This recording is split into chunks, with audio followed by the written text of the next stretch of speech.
कृपया समझाएं, जब किसी की मृत्यु कम आयु में होती है तो उसकी श्वासें उतनी ही थी, ऐसा माने? हाँ बिल्कुल उतने ही। जो गर्भ में ही मर जाते हैं उनने क्या अपराध किया था? जो गर्भ के बाहर आकर अभी बालक अवस्था में मर जाते हैं उसने क्या अपराध किया था? तो पूर्व से ये निर्धारित है कि वो गर्भ में ही मरेगा। महिलाएं महाराज जी ये करवा चौथ का व्रत फिर किस उद्देश्य से रखती हैं?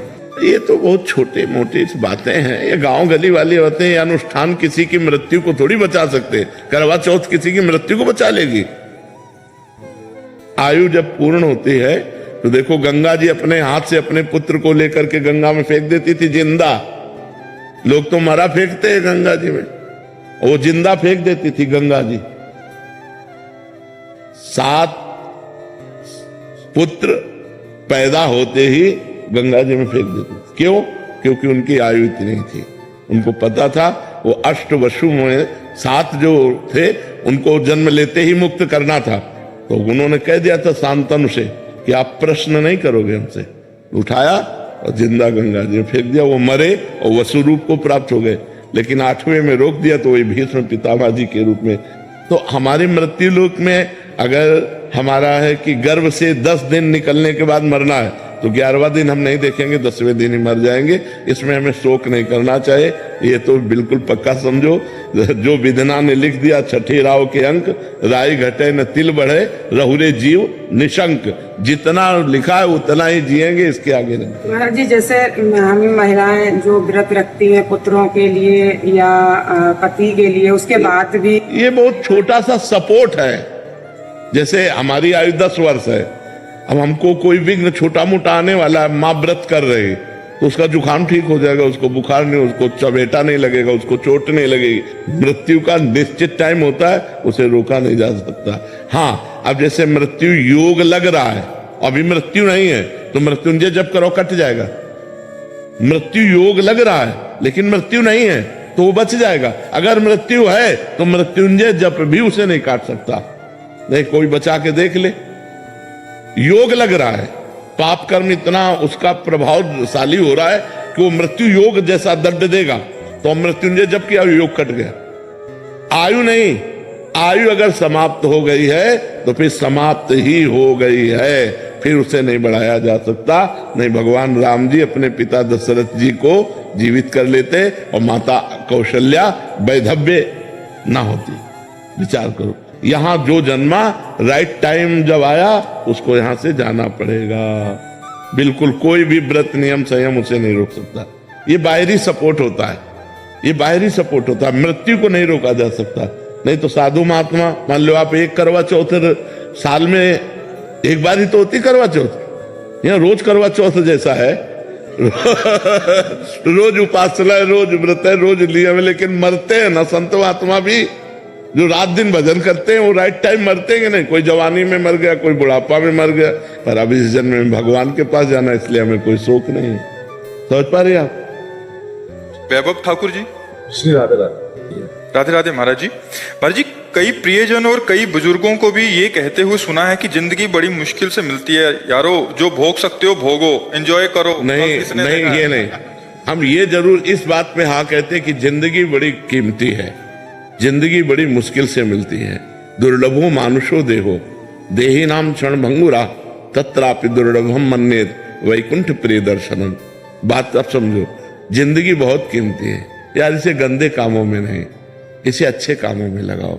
इससे भगवान की प्राप्ति कराओ, भगवान के प्रिय प्रेम को प्राप्त करो। ये जिंदगी का लाभ है। बुजुर्ग कहते हैं भोग भोगो, आनंद लो। बुजुर्ग भक्ति भी कर लो बट एंजॉय भी करो। हमें तो आज तक नहीं समझ में आता कि एंजॉय है कहाँ। हम तो खोल के ऑपरेशन करके बात बताते हैं, एंजॉय है कहाँ? कहाँ एंजॉय हमें बताओ। जो चीज खाओ 6 घंटा में शौच बन जाती है, बन जाती है ना। मनुष्य को सबसे ज्यादा प्रिय वस्तु क्या लगती है? रुपया इसलिए प्रिय लगता है कि हमें सामग्री मिलती है। सामग्रियों में खान पान सबसे प्रिय, पहनने ओढ़ने को मिले, और भोगों में स्त्री भोग या पुरुष भोग। खुली बात है। इसके अलावा हमें बताओ और क्या चाहिए? इसके अलावा क्या चाहिए? मान प्रतिष्ठा रुपया पैसा ये सब इसी के लिए है।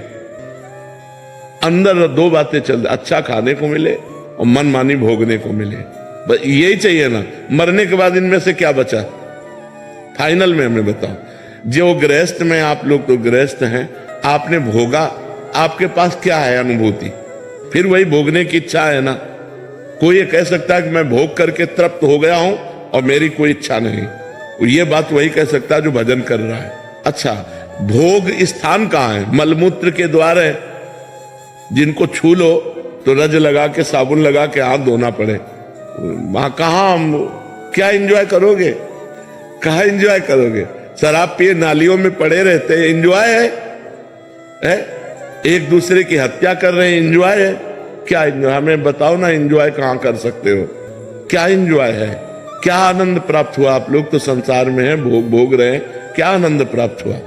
वो आनंद पूछो तो हर समय, हम कई बार बताया कि हमारे हृदय में इतना आनंद रहता है, जैसे किसी नए लड़के का नई लड़की से ब्याह तय हो जाए तो उसको कितनी खुशी होती है, ऐसे हजारों गुना लाखों गुना आनंद हमें हर समय बना रहता है। अरे भगवान की शरण में एंजॉय है कि ऐसे एंजॉय है? सही बताओ, तुम्हें चिंता है कि नहीं चिंता है? हमें पाई भर की चिंता नहीं है, पाई भर के। आज सब विलास हो जाए तो हमें कोई फर्क नहीं, और आज लाखों करोड़ों आ जाए तो हमें कोई फर्क नहीं। भगवान, और इसके बाद मृत्यु सबका भय है और मृत्यु मेरा आनंद है। मरने से सब जग डरा मेरो मन आनंद, कब मरी हो कब भेटी हो पूरन परमानंद, कब शरीर पूरा हो मैं अपने प्रभु के पास जाऊं। एंजॉय करने, सच्चा एंजॉय होगा। अनंत ब्रह्मांडों का स्वामी श्री कृष्ण है, वो हमारा दोस्त है, हमारा यार है। जब हमारा शरीर छूटेगा हम उसके पास जाएंगे, उसके साथ खेलेंगे, हंसेंगे, खाएंगे, कूदेंगे। और मरना है नहीं, वहां डायबिटीज नहीं होनी, high blood pressure, low blood pressure नहीं होला, वहां किडनी नहीं फेल है, वहां सब आनंद। यार एंजॉय करना है तो भगवान को भजन करो। कहाँ एंजॉय है? या कोई एंजॉय है? आप बताओ हमें, कहाँ एंजॉय है? क्या एंजॉय है? यहाँ कोई आनंद है यार? सब चिंतित हैं, सब शोकित हैं। जिनको तुम बड़ा आदमी समझते हो, जिनको बड़ा पदाधिकारी समझते हो, वो भी परेशान है। घर परिवार, नाना प्रकार की वासनाएं, इच्छाएं, सब परेशान है। बच्चा, अगर कभी किसी को शांति, विश्राम, आनंद और सुख मिला है तो भगवान की शरण में मिला है। इस संसार में एंजॉय करने से क्या? देखो, छोटी सी वस्तु के लिए भाई भाई की हत्या कर रहा है, पति पत्नी में विश्वास खत्म हो रहा है।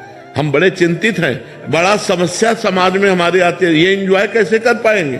बहुत समस्या है, इसलिए एंजॉय के चक्कर में मत पड़ो, धर्म से चलो, नाम जप करो, धर्म से चलो, भगवान से प्रार्थना करो कि जीवन साथी ऐसा मिले कि हम प्यार भरा जीवन व्यतीत कर सके, पवित्र जीवन व्यतीत कर सके।